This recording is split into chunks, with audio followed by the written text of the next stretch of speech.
Guys, today we're going to be reviewing the Ford Explorer year model 2006 XLT trim level. So yeah, let's get started. So what you're going to notice about this car is it's pretty stylish actually for a Ford vehicle. It looks very nice with the headlights, chrome accents.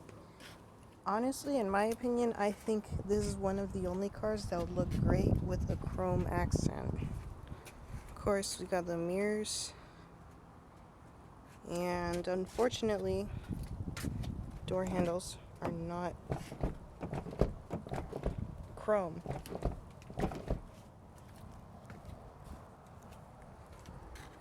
And then right here we got the window that wraps around the back. Then we have these lights that have a pretty similar style to the front. That curve and go. And this strip right here is the same as up there. There's actually no lines going through the side, which is kind of boring, but yeah.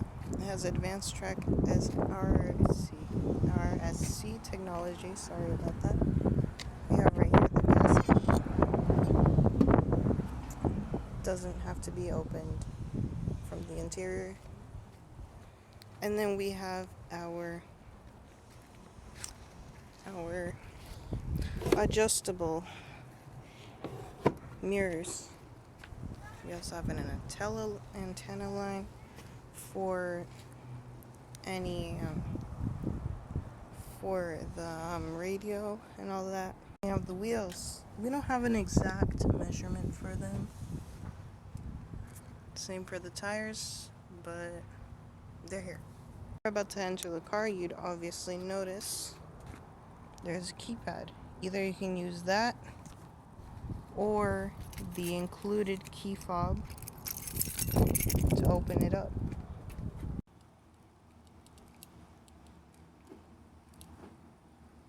So yeah, you could use that.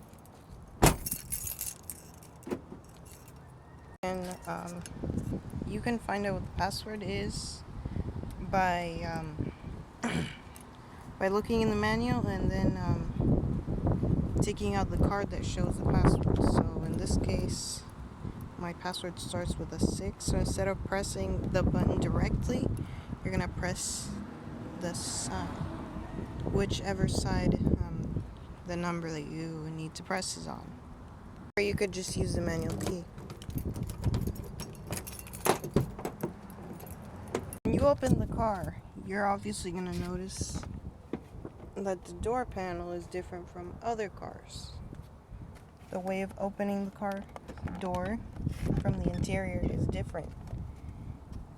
And then right here we have our regular controls, like window controls for the back and front, for it to lock and unlock, window control for the rest of the windows, and for it to unlock and lock the car. Next, right here we have a dial that will let you control the mirrors. Like for example, if you want to control the left mirror, you got to turn this left, and then you can make it go up, down, left, or right. You can do the same for the other mirror too.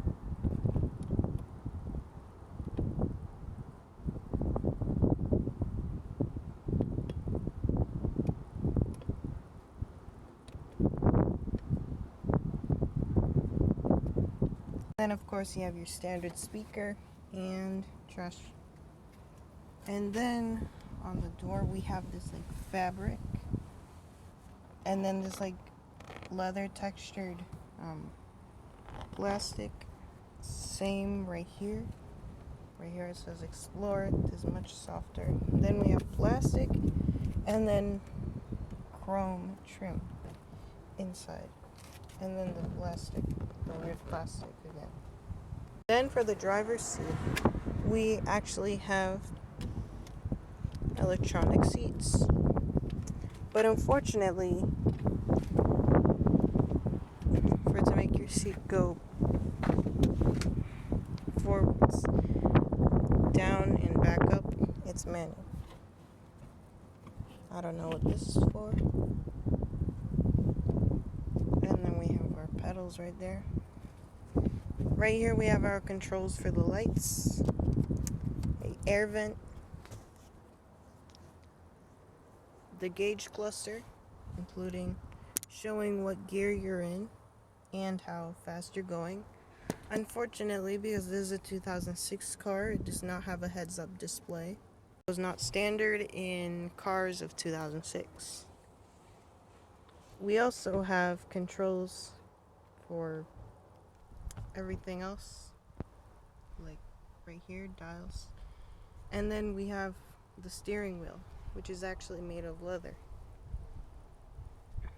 It's probably the only thing in this car that is made of true leather. Then for the seating, we have these mesh cushions. And then inside the car, again, we have the weird plastic chrome trim and more plastic going around. Then right here up in the middle dashboard, we have a carbon fiber looking thing right here. And then right here we have a CD player, a dial for the volume. I don't know what all this stuff is for, but it's probably for the CD and stuff. Anyways, we have more air vents right here. We have air conditioning for the face and the bottom. It actually has air conditioning for the bottom too, for your legs. And you can either just have air conditioning for your legs, for both your face and your legs, or just your face. And then right here is maximum AC. This button right here is for to turn on AC. This dial right here is for to choose how hot or cold do you want the air. And then this control right here is for the window. Then right here, I don't know what these buttons are for.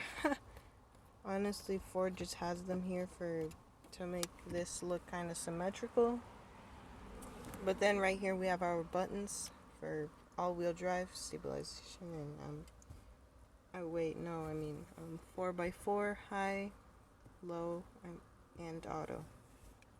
Next, going down in the middle of the dashboard, we obviously have 2 cup holders, and of course the gear.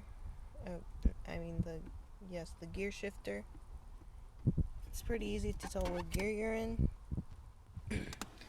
And then, if we go a little bit further, right here we have a charging port. And then in here we have a glove box for the driver. Obviously, we have some essentials in here. Up here we have a storage for, I don't know what, honestly, but it's for something. And then right there we have the mirror to look in the back. What is going on? Anyways, right here we have our mirror right here for for the driver, and then we have a little light right here. It is actually adjustable, and it can actually be stretched out.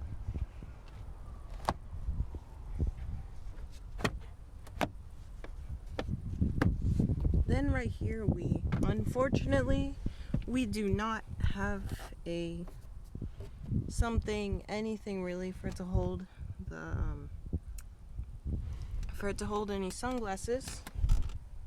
Maybe it might be able to hold one pair or something, but that's pretty much it.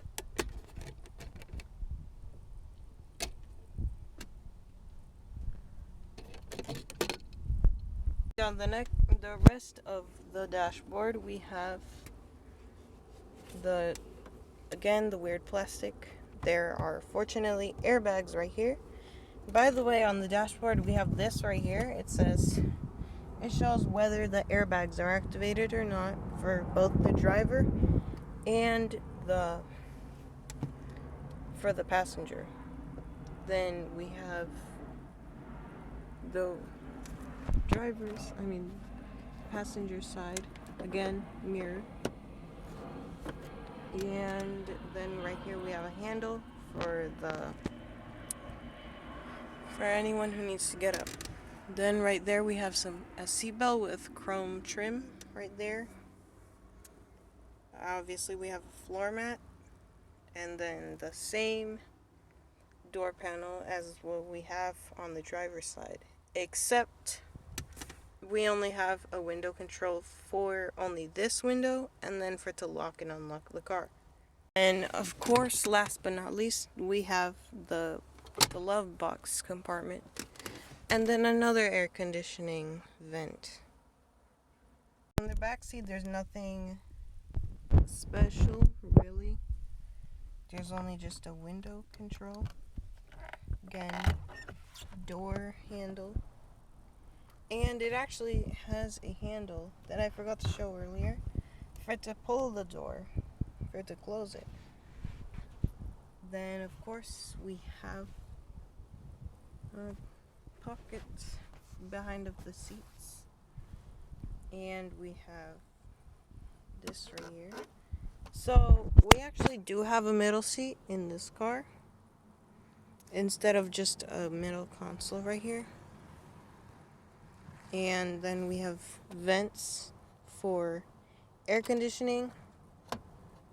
Unfortunately, there are actually air conditioning controls right here, so you can lower or bring up the air conditioning however you want it. And then right down there you have a port for the next. It's pretty much the same over here on this side. We also have the same door panel, same pretty much everything besides maybe this handle right here for it to help you get up. And it's actually quite it's not really squished about back here, but I wouldn't say it's comfy either. And by the way, this car does have this step to get on. Next, in the back over here, we have the back, obviously, and this actually has a separate glass that'll come up with the press of a button right here. It won't come up by itself, but it will open up. Then, if we open the actual trunk, this is how much space you get in this car. And of course, it has a cover for stuff. And then we do have seat belts for the 7th seats. And unfortunately, the seats cannot go up with the visor thing right there. So what you can do is remove it and bring up the seats.